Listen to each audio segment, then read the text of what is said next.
जब भी कोई व्यक्ति गौतम बुद्ध के संघ में शामिल होता था तो बुद्ध उसे सबसे पहले शांत रहने के लिए कहते थे। ध्यान की अवस्था में जाने से पहले उस भिक्षु को शांत रहना सिखाया जाता था। आज के दौर में हर तरफ शोर ही शोर है। इसकी वजह से दिमाग में तनाव पैदा होना लाजमी है। ऐसे में अगर आप हर रोज कुछ देर मौन रहने का अभ्यास करते हैं तो इससे आपके तनाव पैदा होने वाले हार्मोन के लेवल में कमी आती है। इससे आपका दिमाग शांत होता है, गुस्सा नियंत्रित रहता है और तनाव बढ़ाने वाले हार्मोन्स का लेवल घटता है। तो आज के इस वीडियो में हम जानेंगे कि किन मौके पर हमें शांत रहना है और किन मौके पर हमें बोलना है और शांत रहने से हमारे अंदर क्या बदलाव आ सकता है। दोस्तों, संध्या काल का समय था। तभी गुरु अपने सभी शिष्यों को बुलाते हैं और कहते हैं, कल सुबह सब लोग नदी में स्नान करने के बाद तुरंत हमारी कुटिया के सामने उपस्थित हो जाना। सभी इसी से हैरान रह जाते हैं कि हम लोगों ने कुछ गलती की है क्या, लेकिन गुस्से से ये कहते हैं कि हो सकता है कि गुरुजी कल सुबह कुछ अच्छी बात बताने वाले हैं। सब लोग रात को सही समय पर सो जाते हैं और सुबह उठकर सभी लोग नदी में स्नान करने के बाद वापस गुरुजी के सामने उपस्थित हो जाते हैं। गुरु कहते हैं, आज हम तुम सबको चुप रहने के फायदे के बारे में बताऊंगा। गुरु कहते हैं, 10 मौके जहां पर चुप रहने से होता है लाभ और बोलने से नुकसान।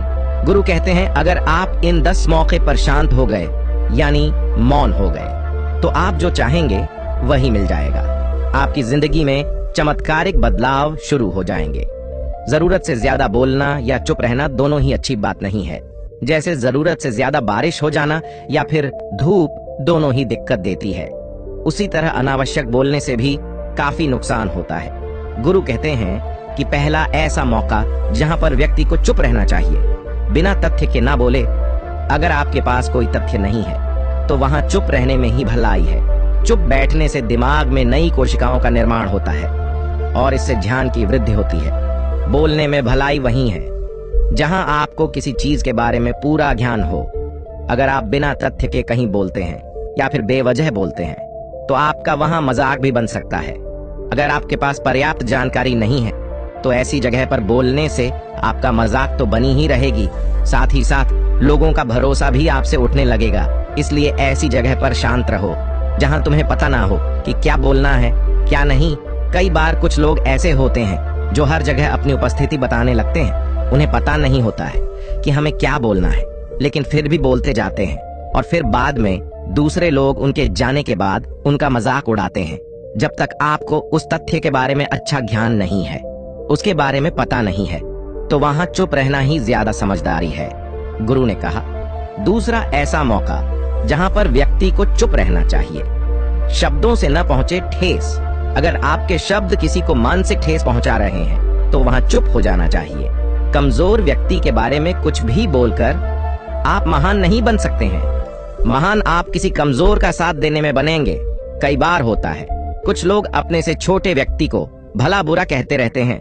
सामने वाला इंसान तो कद से आपसे छोटा है, वह आपको कुछ नहीं बोलेगा, लेकिन आप उसकी नजरों में गिरते चले जाएंगे। हो सकता है कि कल वो भी आपसे पद में बड़ा हो जाए। पद में आपसे जब वह बड़ा हो जाएगा तो आज जो रवैया आपका उसके साथ है, आने वाले समय में वो भी आपके साथ वही करेगा। आप किसी को नीचा दिखाकर बड़ा नहीं बन सकते हैं। बड़ा बनना है तो अपने से छोटे लोगों का इज्जत भी करना सीखो और साथ ही साथ बड़े लोगों का भी सम्मान करना चाहिए। लोगों को लगता है कि अगर वह अकड़ कर बोलेंगे और सामने वाले को नीचा गिराने की कोशिश करेंगे तो वो बड़े बन जाएंगे, तो ये उन सब की भूल है। बड़े होने की बजाय आप उनकी नजरों में गिरते चले जाएंगे। गुरु ने आगे कहा, इसलिए शिष्यों, तुम सब जब भी बोलना तो आदर भाव से बोलना ताकि तुम्हारी बात लोगों को अच्छी लगे। बोलने में भाई बहन, माता पिता, मित्र इत्यादि संबोधन शब्दों का इस्तेमाल जरूर करना। इससे तुम्हारी मान प्रतिष्ठा तो बढ़ेगी ही, साथ ही साथ लोगों की नजरों में तुम समझदार व्यक्ति बनते जाओगे। गुरु ने आगे कहा, तीसरा मौका जहां पर व्यक्ति को चुप रहने में ही भलाई है।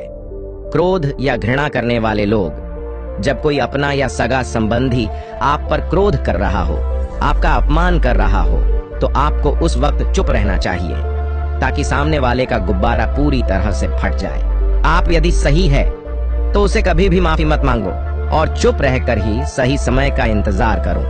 वो खुद आपसे माफी मांग लेगा। जब उसे अपनी गलती का एहसास हो जाएगा।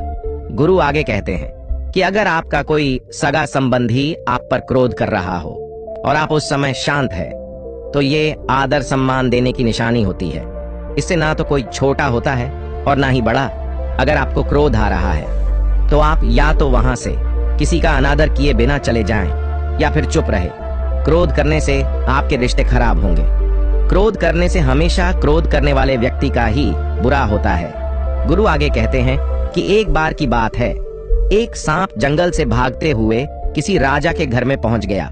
लोगों ने छेड़खानी की तो वो सांप बहुत ही गुस्सा हो गया, जिससे घर में जो तलवार पड़ी हुई थी उसी को लपेटकर कसने लगा और धीरे धीरे उसका पूरा शरीर कट गया। ठीक उसी प्रकार हमारा गुस्सा भी हमारे शरीर को तलवार की भांति काटता रहता है।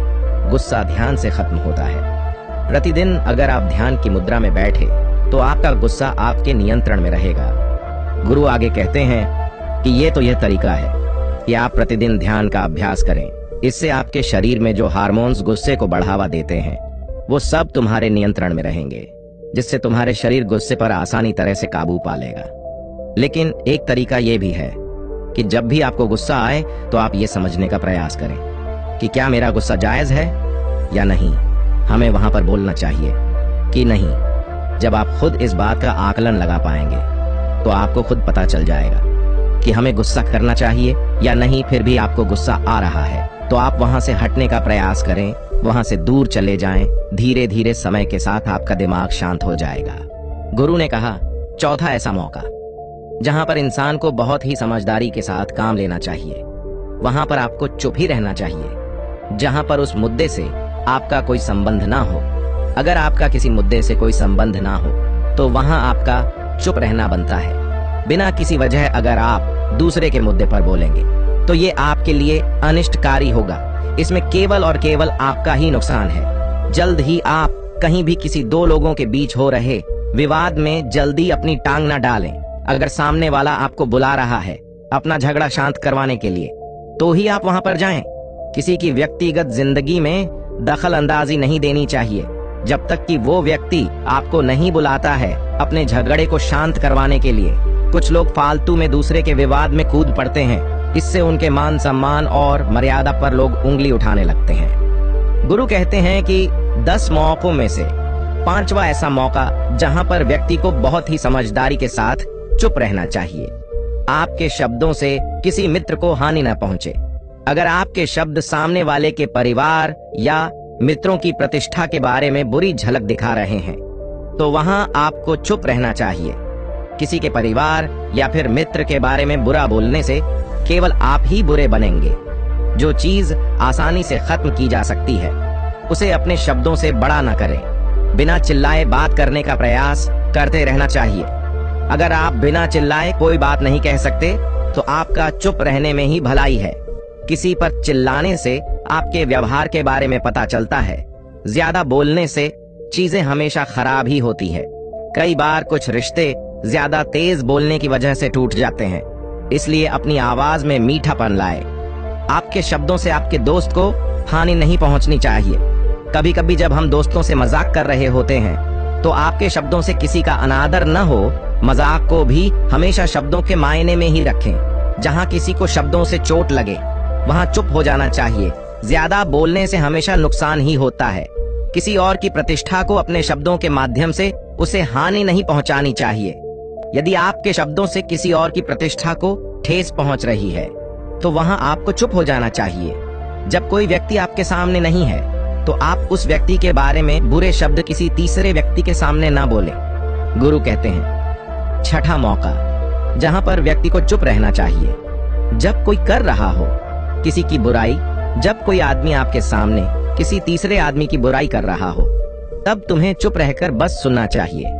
अपनी राय व्यक्त नहीं करना चाहिए, क्योंकि जो आज आपके सामने किसी तीसरे की बुराई कर रहा है वो कल किसी और के सामने आपकी बुराई भी कर सकता है।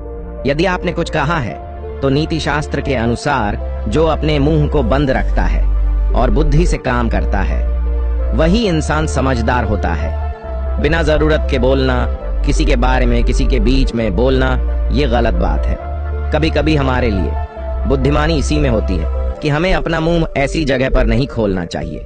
गुरु आगे कहते हैं कि 10 मौकों में से 7वां ऐसा मौका जहां पर व्यक्ति को चुप रहना चाहिए जब कोई नहीं समझे आपकी भावना।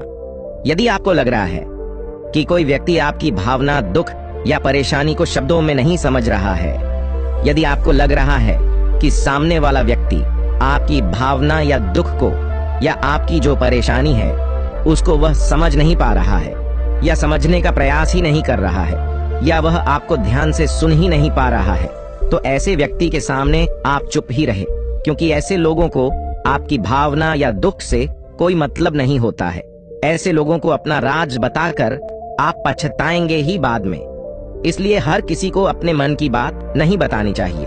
अगर आपको लग रहा है कि सामने वाला आपकी बात को नहीं समझ पा रहा है, आपकी भावनाओं को नहीं समझ पा रहा है, तो वहां पर आपको नहीं बोलना चाहिए, क्योंकि ऐसे में आपका मजाक ही बन जाएगा। जब आपको लगने लगे कि सामने वाला आपकी भावनाओं को ठीक तरीके से समझ रहा है, आप जो कह रहे हैं वो ठीक से सुन रहा है, तभी आप उसे अपनी बात कहें। गुरु कहते हैं कि 8वां मौका जहां पर आपको चुप रहना चाहिए जब कोई इंसान अपना दुख व्यक्त करे। यदि कोई इंसान अपने दुख या परेशानी को आपको बता रहा है तो इसका मतलब ये है कि वो आपको अपना समझ रहा है। ऐसे में तुरंत ही उसे समाधान बताने के बजाय चुप रहकर उसके दुख या समस्या को सुने।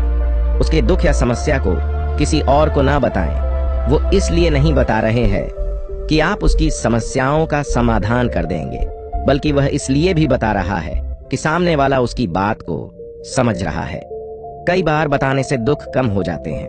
आपको अपना दुख इसलिए बता रहा होगा कि उसे लग रहा है कि आप उसकी बात को समझ रहे हैं। दुख बांटने से कम हो जाता है। इसलिए जब कोई व्यक्ति अपना दुख आपसे व्यक्त करे तो आप चुप मारकर उसकी बात को बहुत ही ध्यान से सुने, ताकि उसके दुख कम हो जाए, उसके मन का बोझ हल्का हो जाए, क्योंकि उसके मन में जो भी बातें थीं वो आपको सब बता दिया। गुरु आगे कहते हैं कि 10 जगह में से 9 ही ऐसी जगह जहां पर आपको चुप रहना चाहिए, जहां पर दुष्ट प्रकृति के लोग रह रहे हो और गाली गलौज कर रहे हो, तो आप वहां पर मत जाइए। ऐसी जगह से आप चुपचाप निकल जाए, अर्थात अपने प्रतिक्रिया दिए बिना आप वहां से चले जाएं, क्योंकि जिसकी जुबान खराब होती है, जो दुष्ट प्रकृति के लोग होते हैं, उनको आप ऐसे समय में नहीं समझा सकते हैं। जब उनका दिमाग पूरी तरह से शांत हो जाए तभी वो आपकी बात सुनेंगे।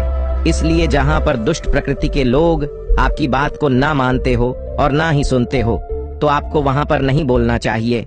गुरु कहते हैं कि 10वां ऐसा मौका जहां पर आपको शांत हो जाना चाहिए। अपनी सफलता का राज हर किसी को न बताएं। कई बार होता है कि कुछ लोग जो सफलता को बहुत ही जल्दी अर्जित कर लेते हैं, वो हर जगह अपनी सफलता का ढिंढोरा पीटने लगते हैं। ऐसे में क्या होता है कि कई लोग आपकी सफलता से खुश नहीं होते हैं। अगर आप अपनी सफलता का जबरदस्ती लोगों में ढिंढोरा पिटवा रहे हैं तो लोगों की नकारात्मक ऊर्जा आपको प्रभावित कर सकती है।